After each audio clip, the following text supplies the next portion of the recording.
with the kingdom, Iran nuclear ambitions, negotiations with Israel, Saudi oil policy, the murder of Washington Post columnist Jamal Khashoggi, and the Crown Prince's message to families of victims of the 9/11 attacks. This is the first time he has done an interview completely in English. Usually on Special Report road shows, this is the time we bring you other headlines in the U.S. and around the world. But tonight, there are so many headlines coming out of this interview, we do not want to delay. Here is His Royal Highness, the Crown Prince of Saudi Arabia, Mohammed bin Salman. This is the island of Sindala, the first project in Neom, your Vision 2030. It is spectacular. It is really beautiful. You know, a lot of people have described you as a visionary leader. I talked to a number of your citizens, and that's how they describe you. And you didn't even plant them. That's really how they talk about you. And world leaders are saying the same thing. You've had this transformational change, every aspect of the kingdom, economic, social, cultural, religious. Can you give us some specific examples of what your goals are and how you think all of this is going? Well, simply, we have in the past few issues in Saudi Arabia and a lot of opportunities that we didn't use. We're trying to capture that and to go forward for a better Saudi Arabia. And that's what we're trying to do. And it's a big vision. It is a big vision, and we get like surprised every day that we reach our target faster, and we extend that to a newer target and a bigger ambition. So it's really exciting. Your ministers say you work them hard. Well, you can see in 2022 we are the fastest G20 country growing, and also in this year, if you take just the non-oil GDP part, we are the second fastest in the G20 growing. So it's like a fight between Saudi Arabia and India, a good fight. You're making a transition on trying to get different parts of the economy, not a heavy reliance on oil.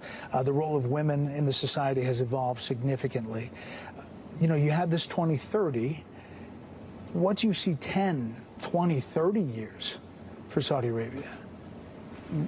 I will give you an example. If you look to late 70s, Saudi Arabia GDP is bigger than South Korea. And now South Korea, I think it's the 10th or 11th largest GDP in the world in 2016. And in 2016, we are number 20. So that's a shame. In 1980, we was GDP number, I think, 12 globally. And then in 2016, we are number 20. So we believe if Saudi Arabia and really the perfect track, since that time, we will be among the top 7 GDP globally. I'm trying to get Saudi Arabia back on the right track. You're a data guy. We can see today. Today we are the largest, number 17 ranked as the largest GDP in the world, but in G20 we are almost ranked number 15 from 20 in just a few years. The G20, you just mentioned it. You really have become a big player on the world stage. And that G20 rail and ports deal connecting Europe, the Gulf nations, and India, why is that such a big deal? Logistics is important. If you want to manufacture in your country, if you want to move goods, it's important to have a good logistic plan. You work it with many countries, many regions, to be sure that goods pass in the right time. For example, that project will cut the time of goods from India to Europe by 3 to 6 days. Cut time, save money, and it's more safer, more efficient. So why not? And it's not about only moving goods and railways and ports. It's also about linking grids, energy grids, data, cables, and other stuff will benefit Europe, Middle East, and also India. And most of these energy, all of these energy going to be a green energy that's going to be produced in the Middle East and being exported to Europe and India. So it's a big deal for us and for Europe and for India. Also mentioned in this deal is Israel. What would it take for you to agree to normalize relations with Israel? Well, there is approach from President Biden administration to get to that point. For us, the Palestinian issue is very important. We need to solve that part, and we have a good negotiations continue till now. We gotta see where it will go. We hope that it will reach a place that it will ease the life for the Palestinians and get Israel as a player in Middle East. There were reports that you had suspended talks. No, that's not true. Not true. So you think, if you were to characterize it, are you close? Every day we get closer. It seems it's for the first time a real one, serious. We're going to see how it goes. Can you make a deal with Israeli Prime Minister Benjamin Netanyahu? Is that somebody you can deal with? Well, in Saudi Arabia policy, we don't interfere of who's running each country, who's there. We work with him. Now we don't have a relation with Israel, but if Biden administration succeeded to make, I believe, the biggest historical deal since the end of the Cold War, then we're going to start a relationship, and that relationship gonna be continuous regardless of who's running Israel. So, I mean, he's 73, you're 38, but you think maybe there's a chance that you could deal with him? If we have a breakthrough of reaching a deal that give the Palestinians their needs and make the region come, we're gonna work with whoever's there. Not to go too far, but the concessions Israel would have to give the Palestinians, what would that look like? That's part of the negotiation. Okay. Yeah, I don't want to describe things because I want to see really a good life for the Palestinians. So I want just to continue the negotiation with the Biden administration to be sure. Well, on the U.S. side, would there be a defense pact maybe between the Saudi Arabia and the United States? And what would it look like? Article 5 in NATO? Yeah. First of all, we have some sort of that in the past 80 years. We are the biggest buyer from American armament manufacturing. I believe Saudi Arabia alone is bigger than the next 5 buyers from America. So Saudi Arabia is critical in your armament import economically. And we have a lot of security military ties that really strengthen the position of Saudi Arabia in Middle East and strengthening the position of America globally, especially in Middle East. You don't want that to be shifted. You don't want to see Saudi Arabia shifting their armament from America to other places. So that document, it will strengthen that. It will strengthen the interest of America, security interest, military interest, and also economic interest. And also it will save effort and headache from the Saudi side of not switching to other places. You know, there are many people who wonder why you first normalized relations with Iran, a longtime enemy who back in 2017 attacked your oil facilities, but yet not yet Israel. Can you explain that? Based on situation and politics. So we have a long fight with Iran since '79. We don't want to be that the norm in the Middle East. If there is opportunity to shift that and to go to prosperity and interest and working with Iran and working with the other Middle Eastern, bringing Iran to work with the Arab world, with the Middle East, why not? So the Iranian reached to the Iraqis in 2020. The Iraqis talk to us. They start to do that kind of negotiation.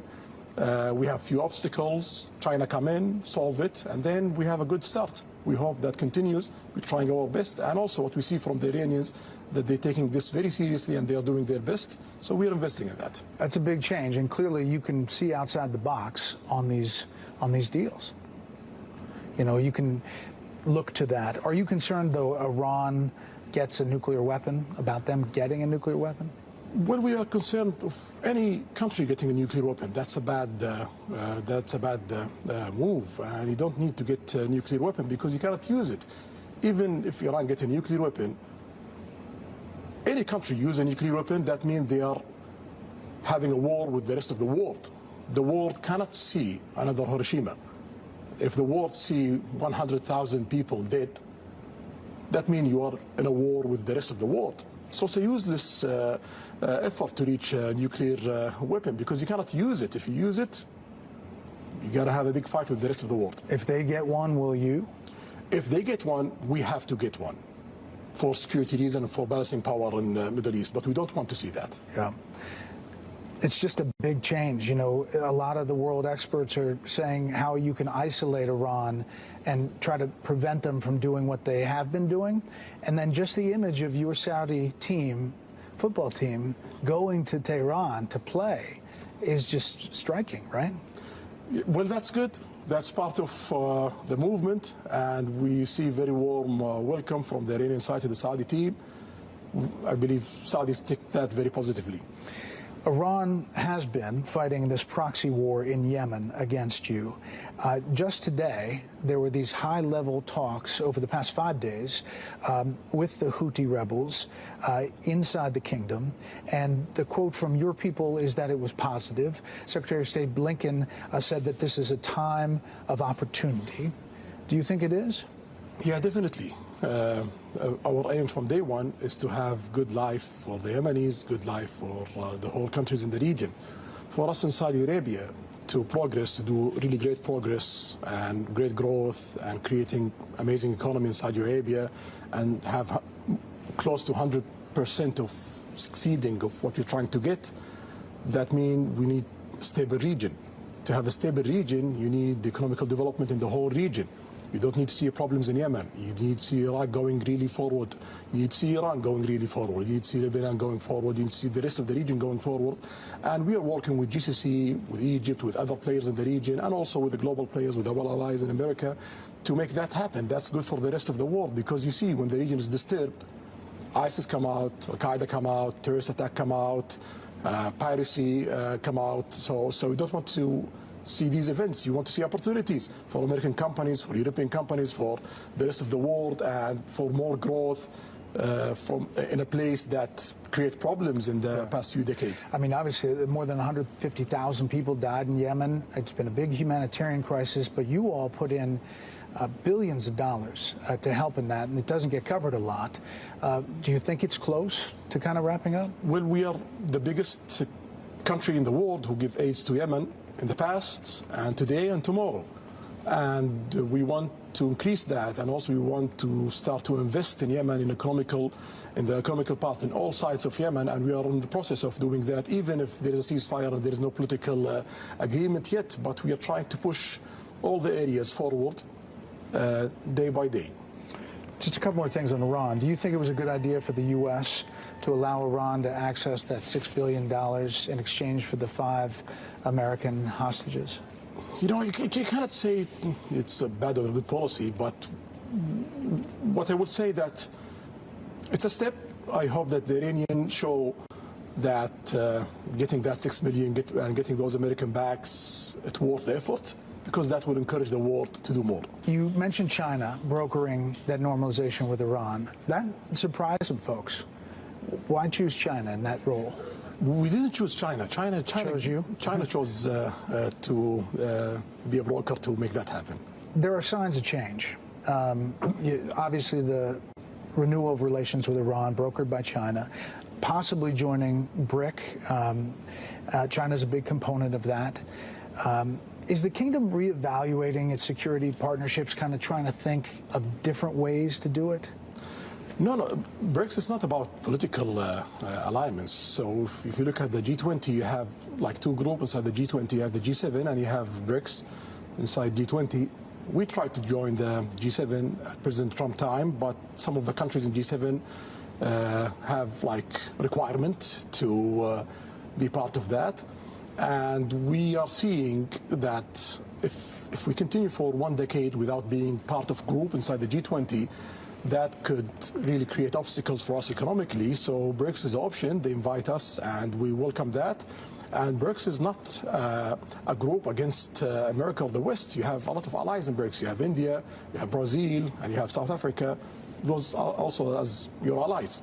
You talked to all these world leaders. I mean, you talked to all of them. And when was the last time you talked to President Xi?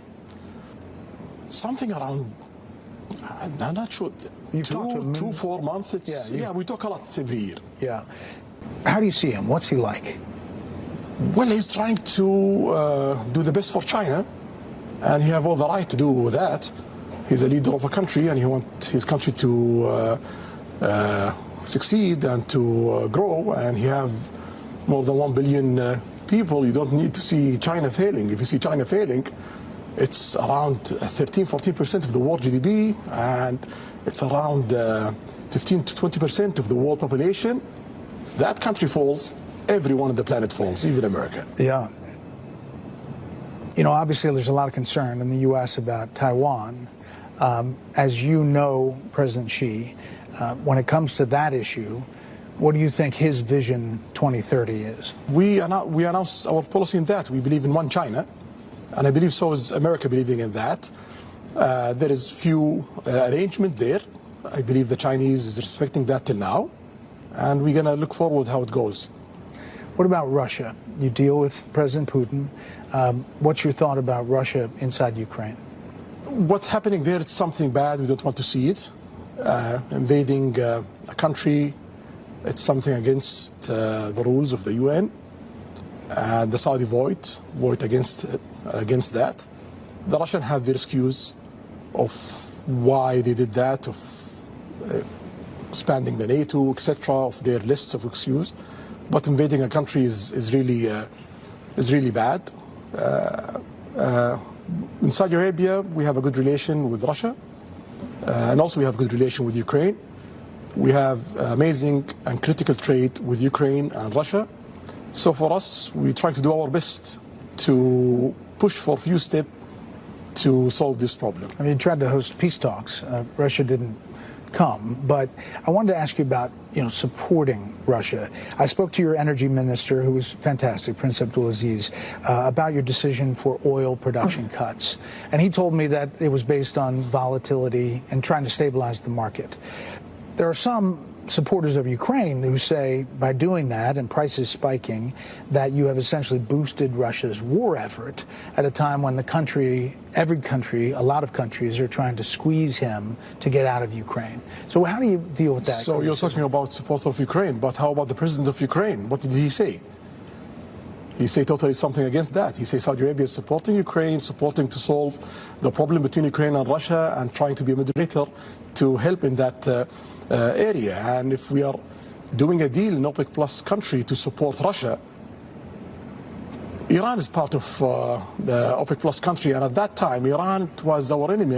We don't have that alliance that we have today. So are we supporting Iran at that time? That doesn't make any sense. For us in Saudi Arabia, we just watch supply, demand. If there is shortage of supply, our role in OPEC Plus is to fill that shortage. If there is oversupply, our role in OPEC Plus to measure that for the stability of the market. So it doesn't have anything other than that? No, it's purely about demand, supply.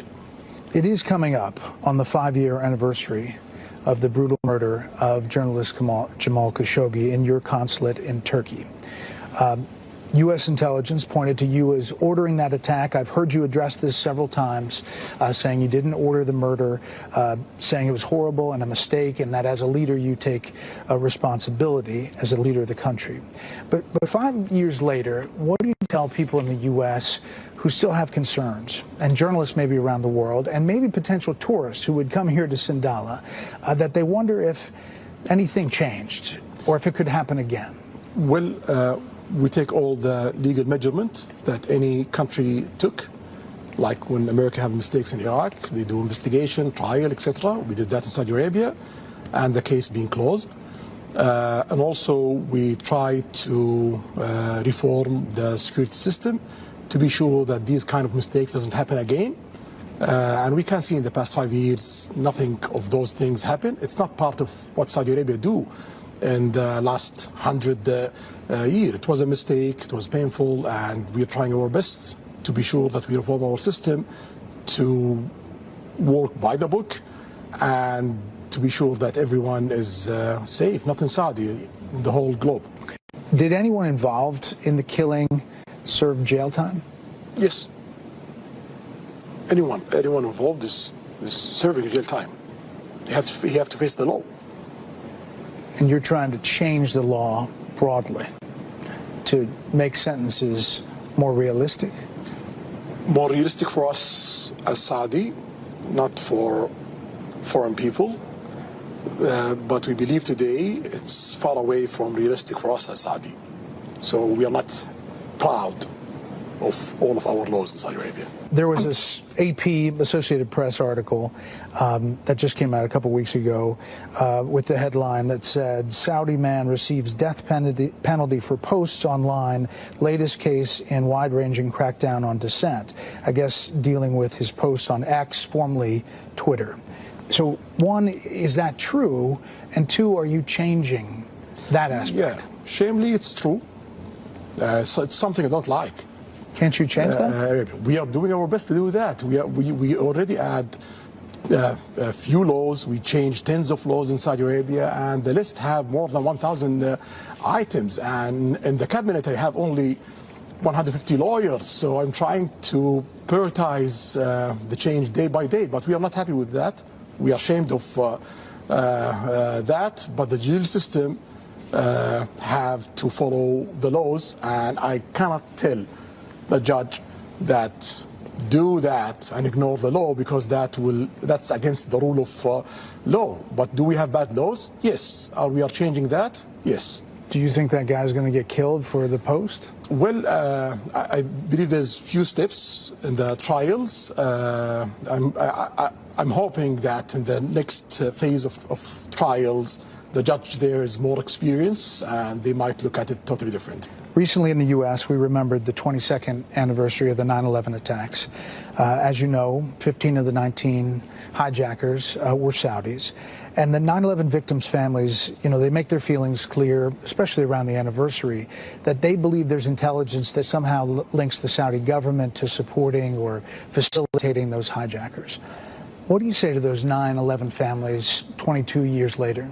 Well, I'm very sorry that anyone loses any one of his family. No one wants to lose his family, especially in a way like that. Yes, there's 15 Saudi in that being planned by Osama bin Laden. That's well known. Osama bin Laden being planned also a lot of attacks in Saudi Arabia. So it doesn't make any sense that we work with the guy who's doing terrorist attack in Saudi Arabia in the 90s, and after that, and killing Saudis and foreign people at that time in Saudi Arabia. He's our enemy and he's the American enemy. The main attempt for Osama bin Laden, and that's by the reports, the main attempt of Osama bin Laden is to recruit as much as he can, Saudis, to be sure that he create a problem between America and Saudi Arabia. So if people in America fall to that, that means Osama bin Laden succeed in his plan. You're credited with going after extremists, jihadi extremism in the country. Is that still happening? The country was conservative before, and it's not only Saudi Arabia was conservative, even America was conservative before. Time change and reforms comes, and that's what's happening in Saudi Arabia.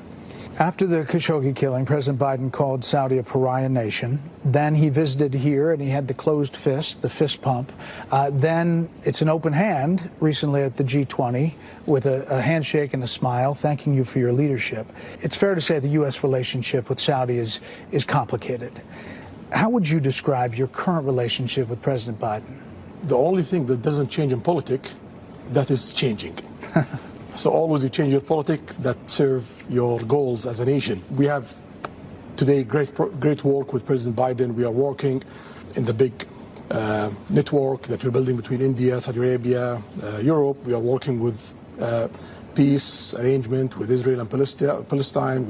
We have the longest ceasefire in Yemen, and there is a lot of good progress to create political solution, and we have a lot of work in security, stability in the region, also beyond in Ukraine.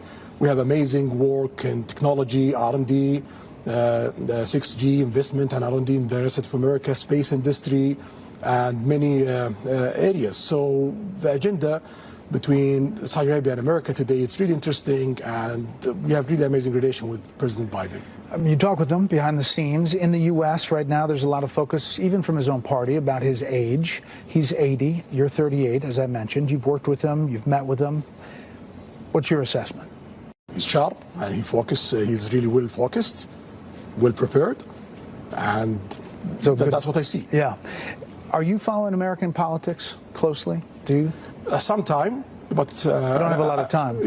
Most of it, I try to follow what's really affecting Saudi Arabia, but I follow sometime American politics. Is it hard to deal with the U.S. when the administrations change every 4 to 8 years and maybe foreign policy changes? Well, sometime, changes in any countries also always create, like, let's say, a period of negotiation. So we are used to that. Yeah. And any administration change in America, we start to talk, we start to negotiate what we have together, what kind of obstacles we have in that relation, and what kind of new opportunity that we should work on it. And then we reach a point that we have this plan to work in the next few years. You had a good relationship with former President Trump, then President, and his administration. There's several investigations right now with President Biden and his son Hunter, the money he took in from a company in Ukraine and from China, and whether that had an impact either directly to President Biden or on his decisions that he made. In the Trump administration, you had a really close relationship with the president's senior advisor and son-in-law, Jared Kushner. After he left, Saudi fund made reportedly a $2 billion investment in Jared's new fund he was launching and managing. Do you think that sends the wrong message, even if there wasn't a tit for tat, I'll give you this and you get that? Well, we look to opportunities and investment. We have investment, a lot of investment around the globe with a lot of peoples and with economical opportunity. So if Trump becomes president again, you'll leave the $2 billion with Jared Kushner? It's a commitment that PIF have, and when PIF have commitment with any investor around the globe, keep it. Would it affect your decisions with a new Trump administration with that sitting there? Well, Saudi Arabia is so big, so I'm quite sure mostly any person around the world, directly or indirectly, you have something to do with Saudi Arabia.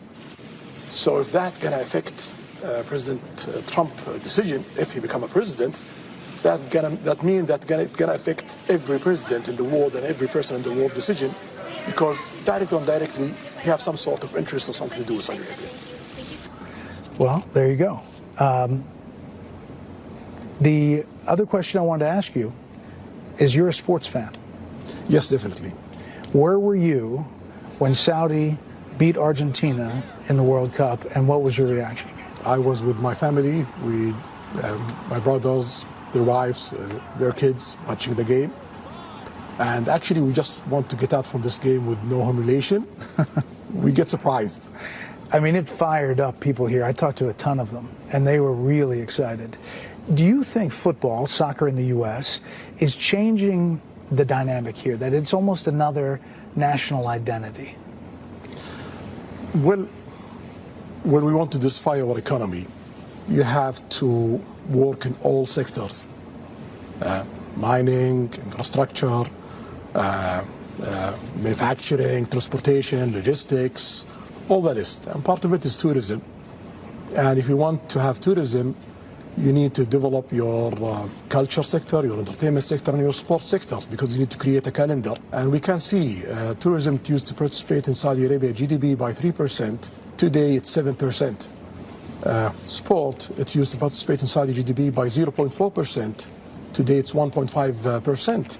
So it's economical growth, it's jobs, it's a calendar, it's entertainment, it's tourism. And you can see we are now ranked #1 in Middle East. 6 years ago, we are not even in the top 10 list in Middle East. And we are now, in 2022, we are number 10th of global visit globally. So that's a really great success. We are aiming to get above 100 million visits in 2030, maybe 150. Last year, we reached almost 40 million visits from Saudi Arabia and globally. So it seems that we're going there. Yeah. Your tourism minister says you keep on setting a new goal. Because we reached the goal that we set very fast. Yeah. You are spending a ton on sports, a lot of money. Big names that people are very familiar with, big teams, big facilities. What do you say to the people who charge that that's part of sports washing, that you're trying to use all of that to somehow improve or somehow affect your image in the world? Well, if it's sport washing going to increase my GDP by 1%, and then I will continue doing sport washing. You're okay with that term? I don't care. I have 1% growth of GDP from sport, and I'm aiming for another 1.5%. call it whatever you want, we're going to get that 1.5%. Are you a golfer? I'm a beginner, not good. So you don't have a lot of time to practice. That's part of it, but I'm trying to do my best. What do you make of live golf and possibly this merging with the PGA? Well, that's a game changer for the golf industry. You will not have competition, and you will have focus in developing the game, and that's good for the players and the fans who love golf. Is there something you feel in the country that's changing because of everything you've done? Like, do you see young people buying in, and that in and of itself is going to be a game changer, not from the top down, but from the bottom up? Well, it's not everything that I've done. It's everything that we've done in Saudi Arabia. I'm just one of them. And if the people doesn't buy in, it will not work. So first rule, people have to believe in it, and everyone have to push to make all the progress that we are having in Saudi Arabia. And it seems it's going really well. We are the fastest growing country in the planet, and we have the most ambitious projects in all sectors. So we are the fastest in each industry in the planet. At some time, you will be king here. How is your father? He's 88-year-old. He's in a good health. I hope a long life and healthy life for him. Inshallah. Sure. Custodian of the two holy mosques is a title held by the Saudi king. And it's a really serious responsibility, always well understood in the U.S. Could you say something for our viewers about the obligation that implies for the Saudi king, how big a deal that is in the broader Islam? Well, the two holy sites in Saudi Arabia, it's the two holy sites of Muslims. Mecca, you have Kaaba, which they face 5 times a day, and they have to visit 1 time a life. And you're talking about almost 2 billion people in the planet. And in Medina, you have the grave of the Prophet. So the duty of any king of Saudi Arabia and the duty of all Saudi peoples to serve those 2 places and to serve the visitors of those places. And I believe we did a wonderful job in that area. Thank you for answering all of these questions. I just spent the past 3 days here, and I've visited here many, many times before. And I personally have seen major transformations, not just for women, but the building and the cranes and how people look at this country. For people on the outside looking at this, what would you tell them? You know, if they want to come visit, they may be skittish about coming to Saudi Arabia because of what has been written in the past, what they see. What would you tell them? I will tell them the greatest success story in the 21st century is Saudi Arabia. This is the story of this century. Do you want to miss it or not? That's your call. And do you think you're going to slow down at all? No, we're trying to speed up every day. Your Royal Highness, we really appreciate this time. Shukran. Thank you. Highness, this is Sindala, right on the water. This has to be exciting to see stuff happening. Yeah. This is one of a lot of islands that we're developing in the Red Sea. So now around 22 islands under construction. That's one of them. And more going to be announced. So it's a shame that you have the best corals in the planet and the Red Sea. Still doing very well because it can stand heat. And it's not available for tourists to enjoy it. Yeah. So next year it's going to be open, almost 5 islands from the 22 under development. But in total in Red Sea we have 1,150 islands. The aim is to develop 50% of that. I guarantee you the world does not know you have all these places. Not only that, a snow mountain. It's very close from here. We are hosting the Asian Winter Games in 29 in Saudi. Yeah, that's something going to change. What's Saudi? Saudi's not about just desert. You have forest in it, you have valleys, oases, tropical islands, mountain islands, sandy islands, corals, and you have snow. Yeah. So what do you do to blow off steam? When you want to relax, like what do you have fun doing? Video games. Oh, what's that? Video games. Video games. You're a big gamer. Since I'm a kid, I love it. Really? Yeah, it disconnects me from reality. So, and there's a big video game part of your ministry, right? There's out of sports? Esports is one of the most important things happening globally. It's the one of the most growing industry in the planet. It grows by 30% every year. So the return of PIF investment, every year we have 15 to 25% of profit. So it's really amazing, and we don't want to miss that. Yeah. When you see... It's like beating Hollywood today. So one of the streamer on eSport, he have more than 2 billion views, more than the biggest Hollywood movie. It's amazing. So it's serious. And you, to blow off steam, to do something, you get on a video game? Get on it with my kids or my friend and just disconnect for a few hours. And if you're outside, what are you, a hiker? Hiker, diver, enjoying nature. That's the most thing I do outside. Golfer? This is a Robert Trent Jones Jr. golf course. Well, there's a lot of small things like golf, paddle, soccer, basketball, whatever, but the main thing is hiking and diving. So the handicap, is it... Handicap plus 36. It's horrible. That's what handicaps are for. Yeah. What are you looking forward to coming up? I mean, every day is something big for you, listening to your ministers. What are you looking to the next thing? So today we are trying to close a few things that we are aiming to close it the first half of 2024. And then we're going to shift to implementation and starting preparation for Vision 2040 and announcing Vision 2040 in 2027, 2028. So that's the main thing that we are focusing on. And do you think that the perception of Saudi is changing? Do you sense that? Well, I hope that's happening. But for us in Saudi Arabia, we don't look at that. For us in Saudi Arabia, when we do change, we look to our needs, to our people needs, and to our economy needs. If it changed the perspective positively, great. Yeah. We really appreciate the time. Shukran. And we look forward to seeing where Saudi Arabia is by 2030 and beyond. Thank you. Thank you, sir.